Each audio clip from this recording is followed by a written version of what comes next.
오늘 시편 강해 설교 7번째 시간으로 시편 7장의 말씀을 중심으로 내가 주께 피하오니 라는 제목의 말씀을 전하기를 원합니다.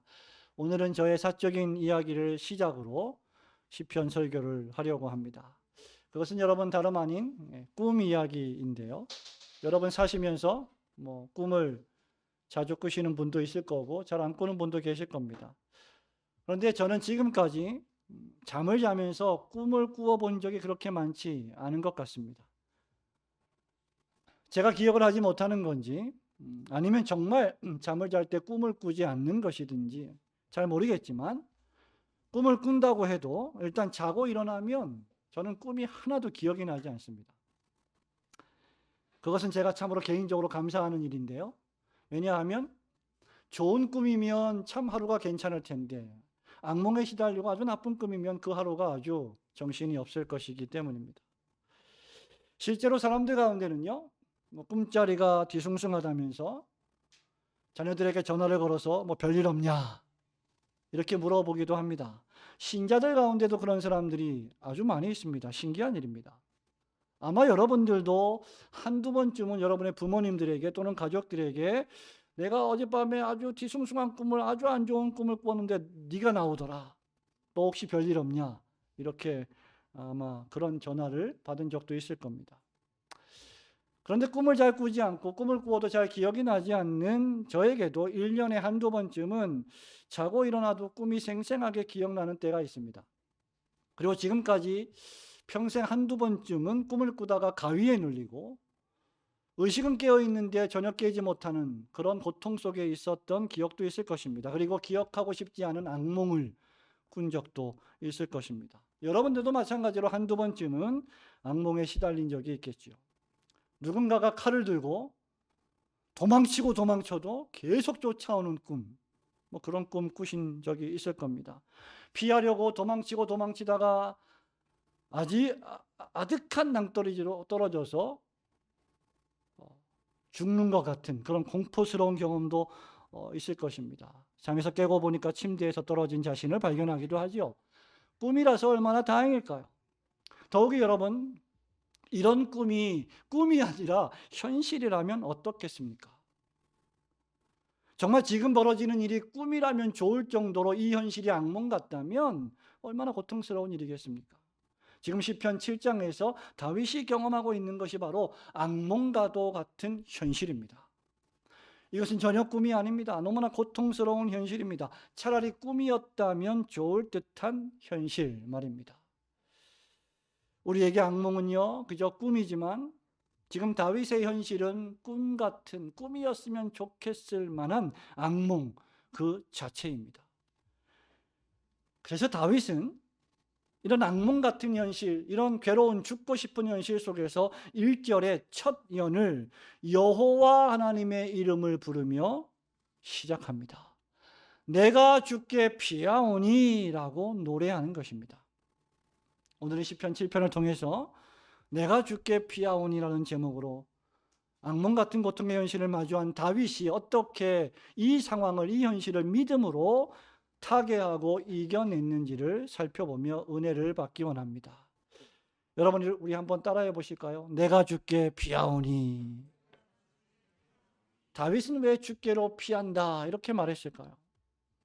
첫 번째로 다윗이 무고함과 무죄함 가운데 핍박을 당하며 쫓기고 있는데 그러한 다윗을 구원하실 수 있는 분은 이 온 우주에서 단 한 분 여호와 하나님 뿐이시기 때문입니다.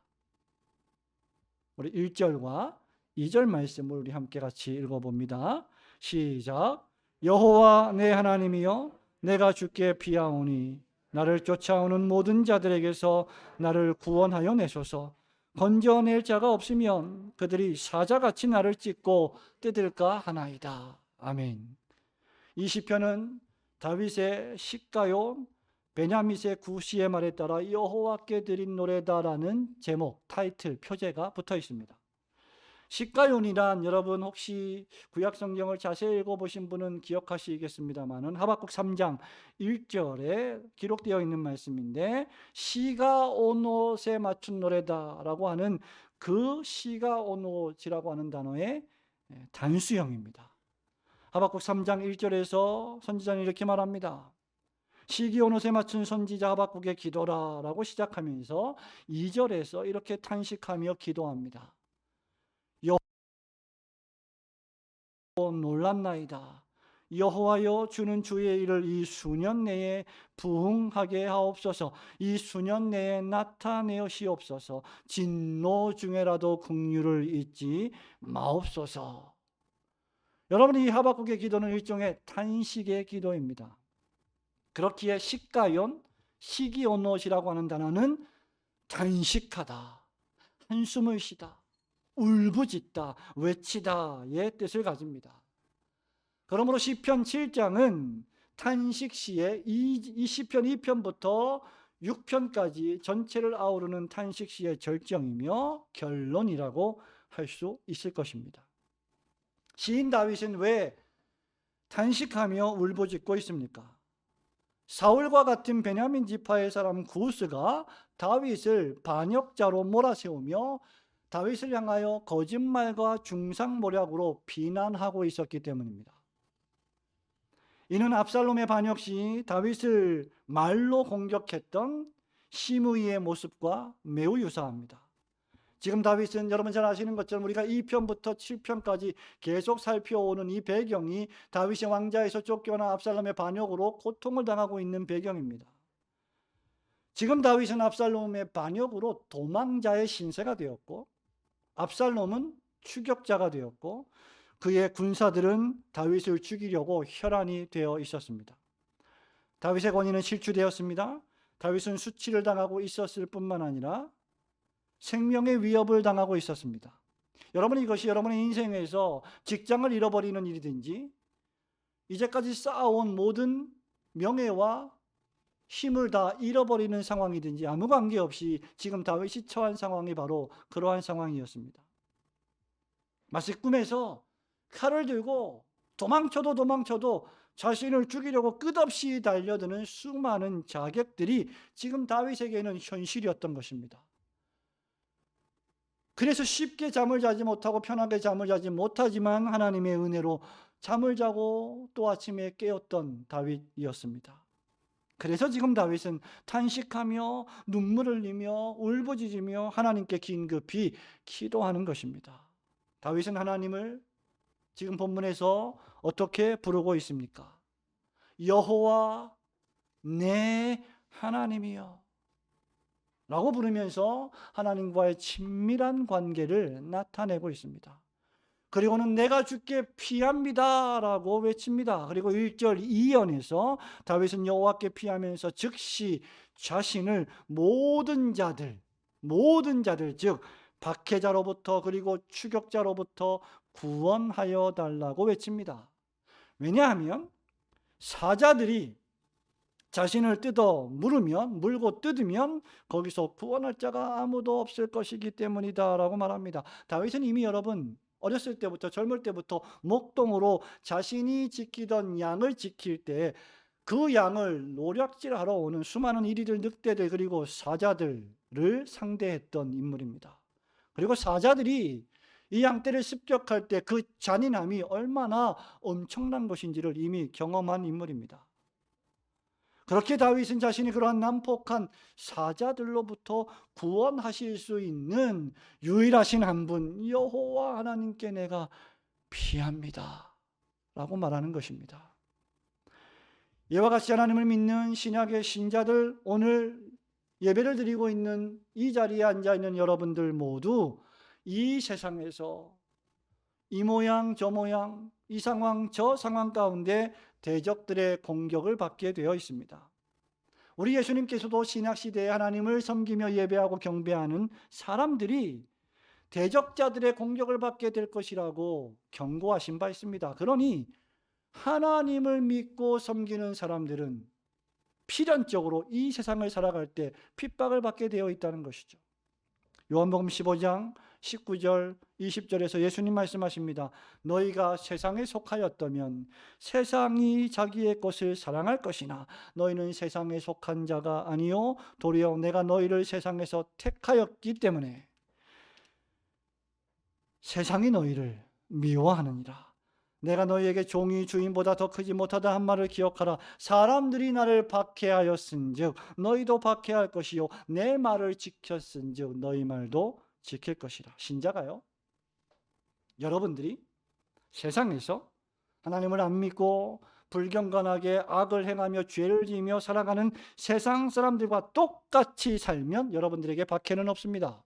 아니, 오히려 세상 사람들이 여러분을 좋아하고 환영할 것입니다. 왜냐하면 우리와 별다를 바 없는 존재들이라고 생각하기 때문이죠. 똑같이 세상 사람들과 거짓말하고 세상 사람들과 똑같이 주의를 지키지 않고 하나님의 뜻대로 살지 않으면 여러분들에게 핍박이나 박해는 존재하지 않습니다. 왜냐하면 세상 사람들과 여러분들이 똑같을 것이기 때문이죠. 그러나 신자가 세상에서 진실을 말하고 하나님의 말씀에 교훈대로 살고 거짓을 멀리하며 불의와 타협하지 않고 소금과 빛의 삶을 살고 경건과 거룩을 추구하게 되면 박해와 핍박은 자연스러운 것입니다. 그렇게 살아가는 것이 너무나 힘드니까 타협하고 신앙을 포기하고 더 나아가 흘러 떠내려가는 배교에 이르게 되는 것입니다. 성도 여러분, 아주 단순하고 기본적인 예로 여러분들이 온전히 주의를 지키면, 여러분들이 주일 아침부터 저녁까지 우리 과거에 우리의 신앙의 선배들이 불과 10년, 20년 전에 그랬던 것처럼 하루 종일 주일을 지키며 예배를 드리고 말씀을 공부하고 성도의 교제를 나누고 병자를 신방하며 서로 위로하고 격려하며, 아니 토요일부터 주일을 준비하는 삶을 살면 여러분 주변에 안 믿는 자들이 여러분을 핍박할 것입니다. 여러분의 세상 친구들이 여러분을 욕할 것입니다. 조롱할 것입니다. 왜냐하면 신자의 삶이 그들과 전혀 다르기 때문입니다. 그렇게 세상과 마귀는 교회와 신자를 핍박하는 것입니다. 어떻게 하든지 신자를 세상으로 끌어내려 하고 어떻게 하든지 교회를 세상과 똑같은 기관으로 만들려고 혈안이 되어 있는 것입니다. 바울은요, 디모데후서 3장 12절에서 자신의 수제자 디모데에게 이렇게 말합니다. 무릇 그리스도 예수 안에서 경건하게 살고자 하는 자는 박해를 받으리라. 하지만 경건하게 살다가 박해를 받으면, 신자로 살다가 핍박을 당하고 불이익을 당하면 바로 그런 때에 신자는 다윗과 마찬가지로 주님께 피해야만 합니다. 오직 이 세상에서 여러분이 수없이 많은 환난과 삶의 생의 어려움과 고난에 직면할 때 그 모든 문제를 완벽하게 해결해 주실 수 있는 분은 여러분을 창조하신, 여러분을 선택하고 구원하신 주 여호와 하나님밖에 없으시기 때문입니다. 믿으시기를 주님의 이름으로 축원합니다. 여러분, 김서택 목사는 본문을 설교하면서요 이렇게 말합니다. 직장 상사가 너무나 들들 볶아서 잠시라도 숨을 돌릴 수 있는 곳이 화장실 변기밖에 없다는 말을 들었다고 설교 시간에 그렇게 얘기한 적이 있습니다. 여러분도 혹시 그런 경험이 있지 않습니까? 직장 상사 때문에 얼마나 많이 고통을 당하는 순간들이 있었습니까? 그런데 어디 가서 하소연할 데가 없으니까 변기통에 가가지고 울면서 호소하는 그런 모습들이 상상이 됩니다. 성도 여러분, 세상 사람들에게 숨을 돌릴 곳이 참으로 번변치 않습니다. 하지만 신자에게는 숨을 돌릴 곳이 참으로 엄청나게 광대합니다. 왜냐하면 모든 만물을 창조하시고 사람의 마음과 심장을 감찰하시는 주님께 피하기 때문입니다. 우리의 피난처가 되시는 주 여호와 하나님, 천지 만물을 창조하시고 온 세상을 통치하시는 성부와 성자와 성령 하나님이 우리의 왕이시기 때문입니다.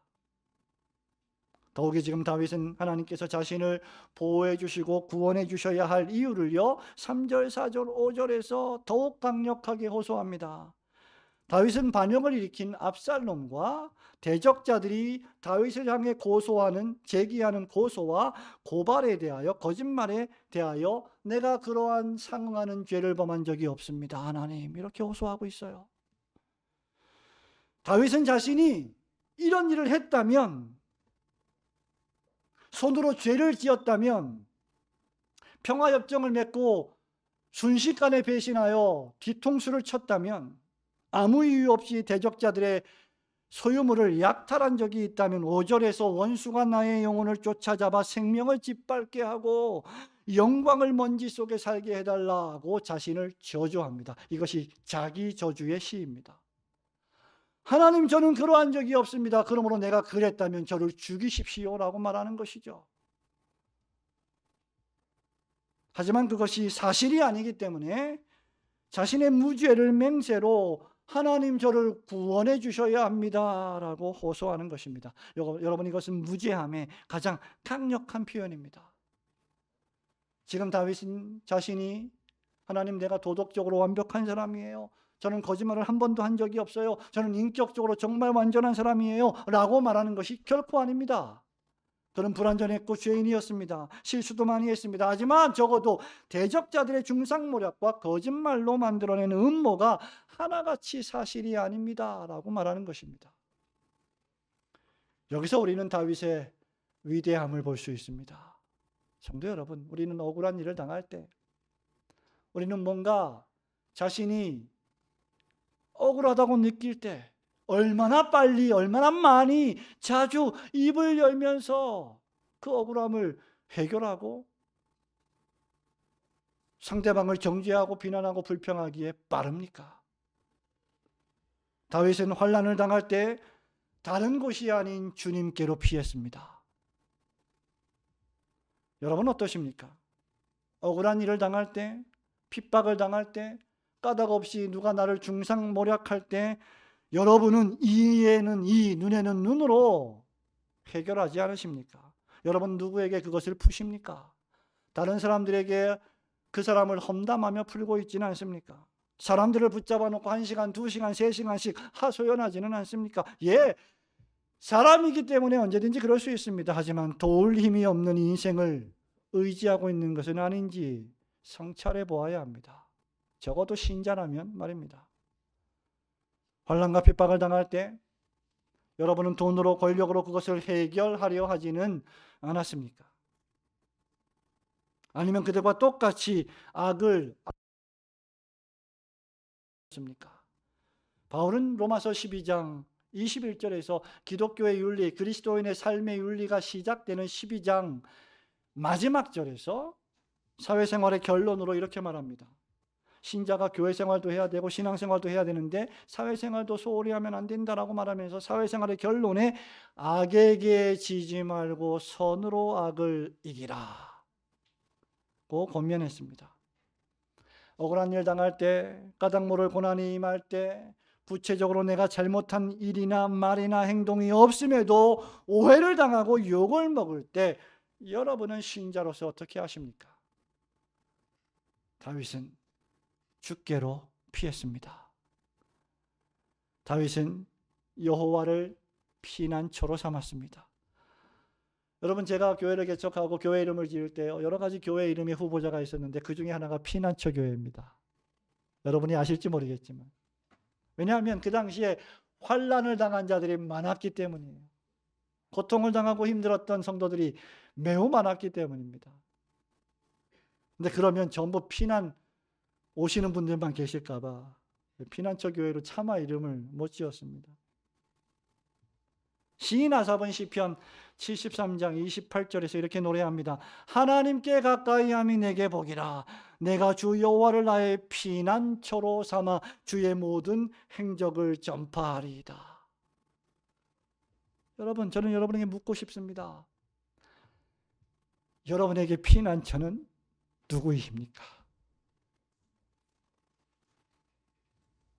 신자는 억울한 일을 당할 때 주께로 피해야 합니다. 하나님께 기도해야 합니다. 성소로 들어가야 합니다. 교회로 와야 합니다. 마음의 무릎을 꿇고 주님을 향한 기도로 먼저 문제를 해결해야 합니다.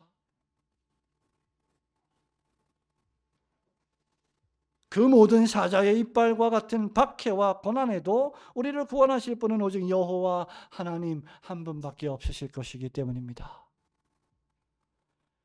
그러므로 여러분들도 다윗과 같이 무죄함에도 특정한 범죄를 행하지 않았음에도 핍박을 당하며 고난이 임할 때 쉽게 입을 열고 불평하기보다 여호와를 여러분의 피난처로 삼아 여호와께로 피하시는 성도들이 되시기를 주님의 이름으로 축원합니다.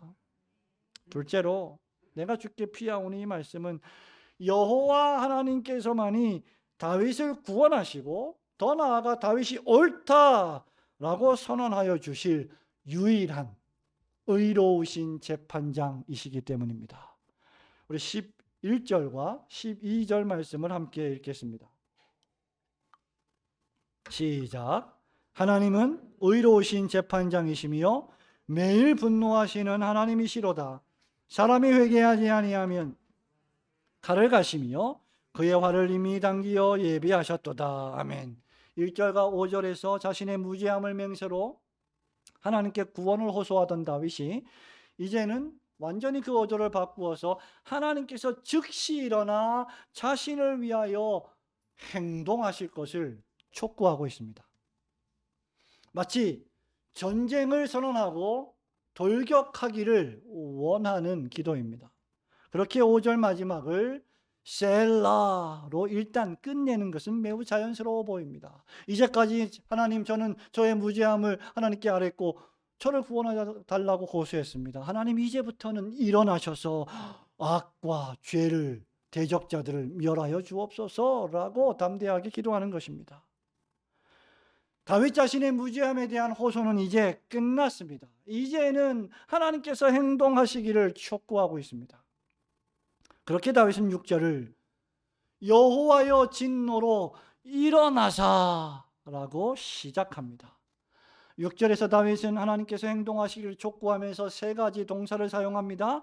그것은 바로 일어나십시오, 막으십시오, 깨십시오 라는 단어입니다. 마치 하나님께 명령하는 듯한, 하나님께 호소하는 듯한 그런 표현들입니다. 하나님께서 마치 일어나시지 않고 주무시고 계시고 졸고 계시는 듯하니 하나님 일어나셔서 막으시고 깨십시오 라고 촉구하는 것입니다. 물론 우리 하나님은 결코 졸지도 아니하시고 주무시지도 않는 분이십니다. 우리가 매주일 예배를 시작할 때 우리의 도움을 요청하는, 하나님이 우리를 예배로 초청하시는 시편 121편 가운데 3절 4절은 이렇게 노래합니다. 여호와께서 너를 실족하지 아니하게 하시며 너를 지키시는 이가 졸지도 아니하시도다.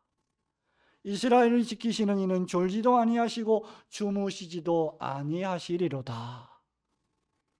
물론 우리는 성경 말씀을 통해요, 하나님께서 마지막 날, 무시무시한 종말의 날, 심판의 날에 악인을 그 모든 죄와 악 가운데서 완전히 심판하시고 멸망시키실 것을 잘 알고 있습니다. 그리고 그날에 의인들은 그리스도의 십자가 공로로 구원하실 것을 잘 알고 있습니다. 하지만 그런 이유 때문에 마지막 종말의 날에 하나님께서 의인과 악인을 구별하실 것이기 때문에, 그런 이유 때문에 지금 당장 일어나시고 막으시고 깨소서라고 간청하는 겁니다. 지금 현재의 위기 상황에서 당장 역사해 달라는, 지금 바로 이 시간 하나님 저를 도우시고 구원해 달라는 간절한 호소이자 간구입니다. 왜 그런 기도를 하지 않을까요? 간절하지 않기 때문이죠. 모든 것이 잘 돌아가고 있다고 생각하기 때문이죠. 어려운 일을 겪지 않기 때문이죠. 고난이나 핍박이 없기 때문이죠. 지금 흘러 떠내려가고 있는데 자신이 흘러 떠내려가고 있는지도 모르게 세상 속에서 살고 있기 때문이죠.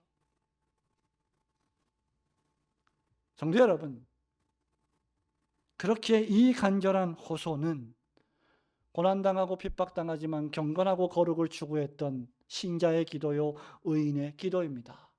그리고 왜 이렇게 하나님에게 일어나십시오, 제발 하나님 깨십시오, 라고 기도하고 있습니까? 왜냐하면 하나님은 11절에 따르면 의로우신 재판장이시기 때문입니다. 그것도 불의와 불경건과 악과 거짓말과 죄에 대하여 매일매일 분노하시는 재판장이시라고 했습니다. 단순히 사실에 입각해서 그 사실에 대한 판결만 내리는 것이 아니라 그 죄의 사실에 대하여 분노하시는 격앙의 감정을 쏟으시는 분이시라고 했습니다. 그렇게 의로우신 재판장은 세상 모든 만민에게 심판을 행하시는 분이십니다. 이 심판은 이중적인데 하나는 악인에게 향한 것이고 하나는 의인에게 향한 것입니다. 하나님은 마지막 날에 그 악을 심판하여 끝내시고 의인에게는 그 의와 성실하심을 따라 심판하시는 공의로우신 하나님이십니다. 이런 의로우신 재판장의 심판은 솔로몬의 성전 봉헌 기도인 역대하 6장 23절에서도 잘 나타나 있습니다. 제가 읽어드립니다. 주는 하늘에서 들으시고 행하시되 주의 종들을 심판하사 악한 자의 죄를 정하여 그의 행위대로 그의 머리에 돌리시고 공의로운 자를 의롭다 하사 그 의로운 대로 갚으시옵소서.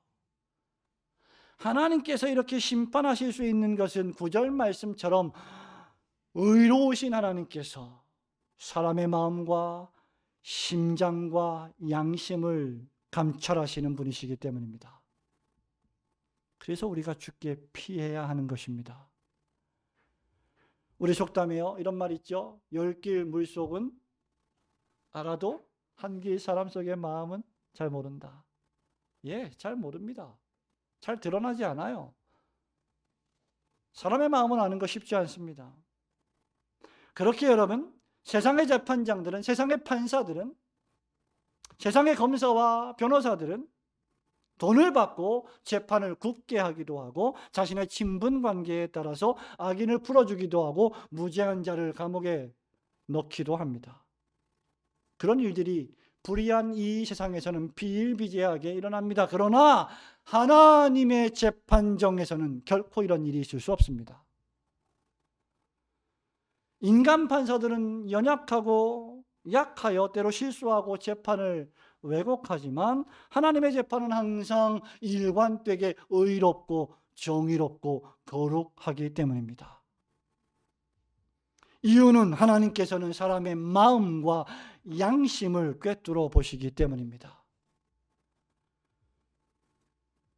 사람은 속일 수 있어도 하나님은 속일 수 없습니다. 사람 앞에 가장하여 꾸미며 위선적으로 살 수는 있지만 하나님 앞에서도 위선자가 될 수는 없습니다.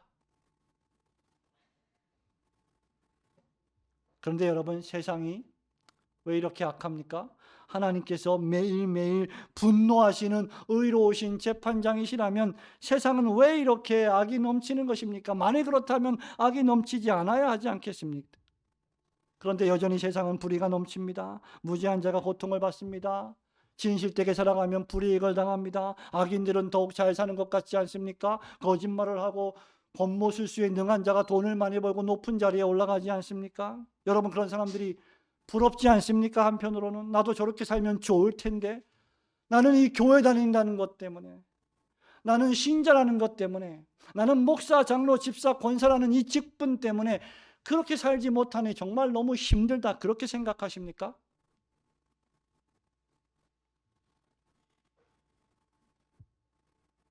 성도 여러분, 그들로 하여금 그렇게 살도록 내버려 두십시오. 여러분은 결코 그렇게 살아서는 안 되는 사람들입니다. 왜냐하면 지금 당장이 아니라면 마지막 날에 그들이 받을 심판이 어마어마하게 무시할 것이기 때문입니다. 그들의 영원한 운명이 지옥 개인나 불구덩이에 던져질 것이기 때문입니다. 지금 당장 심판이 임하지 않는다면 마지막 날에 그들은 무시무시한 하나님의 심판의 선고를 면치 못할 것입니다. 오늘 우리가 설교 후에 부를 찬송처럼 우리 주 목소리 한 번만 바라면 천하의 모든 것이 망하게 될 것이기 때문입니다. 우리가 이미 공부한 바 있는 벨적 신앙 고백서 제일 마지막 항 제37항 최후 심판의 두 번째 단락은 이렇게 쓰여져 있습니다. 순교자 귀도 드브레가 이렇게 고백을 하고 있습니다. 이 일이 있은 후에 책들이 열리고 죽은 자들이 이 세상에서 선악간에 행한 일에 따라 심판을 받을 것입니다. 모든 사람이 자신의 모든 무익한 말들, 즉 세상에서 재미와 농담으로 한 말들에 대해 해명해야 할 것입니다. 사람들의 은밀한 일들과 위선이 모두에게 폭로되고 밝혀질 것입니다. 그러므로 이 심판에 대한 생각이 악인들과 불경건한 자들에게는 무시무시하고 두려운 일이 될 것이나 의인들과 택함받은 자들에게는 가장 큰 소망과 위로가 될 것입니다. 예수님을 믿지 않고 복음에 순종하지 않으며 하나님의 나라와 주님의 몸된 교회를 위하여 봉사하며 섬기지 않은 자들은 비록 이 세상에서 떵떵거리며 잘 살지 모르겠지만 무시무시한 심판을 받아 영원한 진노에 처하게 될 것이다 라는 것입니다. 지금 여러분들이 눈물을 흘리고 고통을 당하며 때로는 불이익을 당하고 예수님을 믿는 이 믿음과 신앙을 지키기 위해서 핍박과 박해를 감수하며 살아간다 할지라도 걱정하지 마십시오. 하늘에서 우리의 상이 클 것이고 우리는 영원히 주님과 함께 거하게 될 것입니다.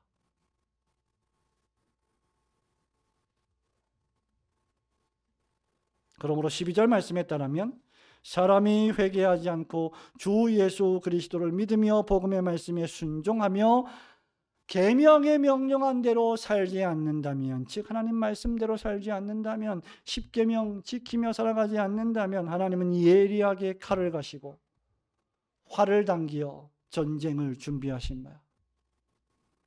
하나님에게는 두 가지 무기가 있는데 하나는 의인과 택자들을 보호하시는 방패요, 다른 하나는 악인들과 복음에 순종하며 살지 않는 자들을 심판하시는 칼과 불, 화살들입니다.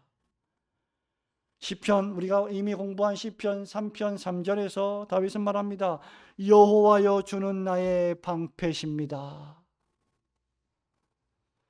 시편 5편 12절에서도 여호와여 주는 의인에게 복을 주시고 방패로 함과 같이 은혜로 그를 호위하시나이다.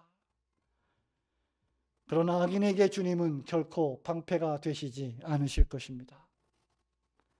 악인들이 죄를 회개하지 않고 끝없이 교회와 신자들을 핍박하고 조롱하는 일을 멈추지 않는다면, 그리고 그 길에서 돌이키지 않는다면 그들의 머리 위에 이 불화살들이 사정없이 쏟아지게 될 것입니다. 그들이 심판 가운데 멸망하는 이유는 바로 하나님을 대적하고 하나님이 기름 부어 세우신 다윗 왕을 거짓말로 중상모략하고 죽이려 했기 때문입니다. 다윗은 자신을 대적하는 자들의 죄를 마치 죄를 잉태한 임신한 여인으로 묘사합니다. 14절에 보니 악인은 죄악을 낳았습니다. 재앙을 배웠다고 했습니다. 재앙이라는 아이를 임신했다고 했습니다. 그리고 거짓을 출산했다라고 그림같이 표현합니다. 그 죄와 악으로 다윗을 죽이려고 웅덩이를 팠지만 도리어 그들이 만든 그 웅덩이 함정에 스스로 빠져 죽는 어리석은 자들임을 묘사합니다. 그래서 그들을 본받지 말라는 거예요.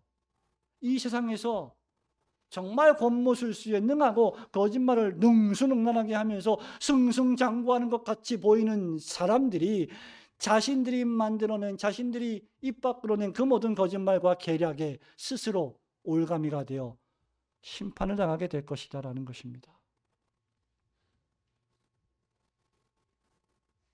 우리는 이것을 야고보서 1장 14절 15절에서 확실하게 알 수 있습니다.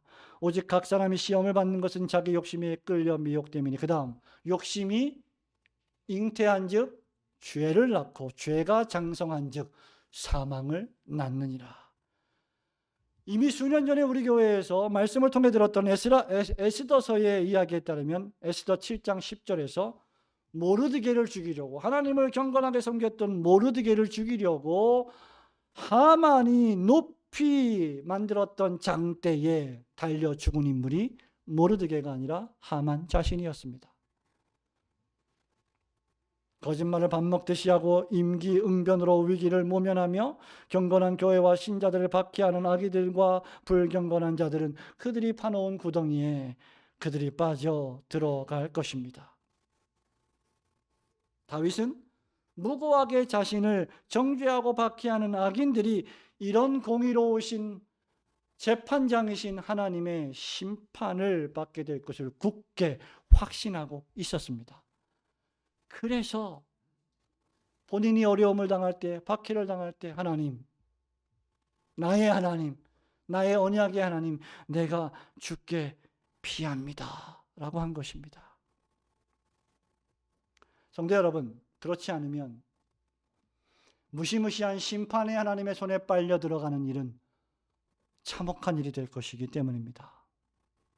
요한계시록 6장 15절에서 17절은 마지막 종말의 시대에 악인들이 사단 마귀가 어떠한 운명에 처해질지, 그것이 얼마나 무시무시할지를 그림같이 묘사합니다. 땅의 임금들과 왕족들과 장군들과 부자들과 강한 자들과 모든 종과 자유인이 굴과 산들의 바위 틈에 숨어 산들과 바위에게 말하되 우리 위에 떨어져 보좌에 앉으신 이의 얼굴에서와 그 어린 양의 진노에서 우리를 가리라. 그들의 진노에 큰 날이 이르렀으니 누가 능히 서리요 하더라. 이 심판을 견딜 수 있는 자는 아무도 없습니다. 오직 예수 그리스도의 십자가만이 이 심판을 그렇기에 다윗은 마지막 절에서 자신을 구원하시고 의롭다 하실 하나님께 감사하며 찬양으로 17절에서 이 시편을 마감합니다. 다윗에게 그의 하나님은 의로우신 하나님이시며 하늘 위 높은 곳에 계시는 지존하신 여호와 하나님이십니다. The most high, 또 지존하신 하나님이란 표현은 구약 성경에 29번 사용되었으며 신적인 이름이며 온 세상을 통치하시는 심판하시는 하나님의 이름입니다. 그러므로 이 이름은 찬양을 받으시기에 합당한 이름입니다. 왜냐하면 악인들은 심판하시고 의인들은 의롭다고 하실 지존하신 분이시기 때문입니다. 그러므로 우리를 구원하시고 의롭다고 칭하여 주실 여러분의 지존하신 하나님께 항상 감사와 찬양을 돌리시는 성도들 되시기를 주님의 이름으로 축원합니다. 성도 여러분, 말씀을 맺습니다. 다윗은 하나님께서 직접 기름 부으신 왕이었습니다. 그럼에도 다윗을 대적하는 자들이 많았습니다. 시편 2편에서 다윗은 오실 메시아를 예표합니다. 메시아이신 그리스도 예수께서도 기름 부음 받은 왕이셨지만 이 땅에서 수많은 대적자들로부터 고난을 당하셨습니다. 마찬가지로 이 세상에서 왕 같은 제사장으로 살아가는 그리스도인들 역시, 여러분들 역시 다윗과 그리스도께서 당하신 악의적인 험담의 대상이 되기도 합니다. 단지 하나님을 믿는다는 이유 때문에 싫은 거예요. 너 교회 나가? 징그러워, 싫어. 그거 자체로 그냥 싫은 거예요. 너 주일날 교회 가? 아이고, 그렇게 하나님 섬겨? 예배드려? 그런 집에 니네 그렇게 문제가 많이 생기냐? 우환이 생기고 박해가 있고 핍박이 있냐? 하나님이 널 구원하지 못하네? 단지 교회에 다닌다는 이유 하나만으로 세상에서 악의적인 비난의 대상이 되기도 합니다. 사실 우리 성도들의 가장 악의적인 대적자인 마귀는 무슨 일을 하고 있느냐? 이 세상에서 참소하는 일을 합니다. accusation, accuser, 고소하고 고발하는 사람입니다. 사도 요한은 요한계시록 12장 9절과 10절에서 이렇게 말합니다. 큰 용이 내쫓기니 옛뱀 곧 마귀라고도 하고 사탄이라고도 하며 온 천하를 꿰는 자라.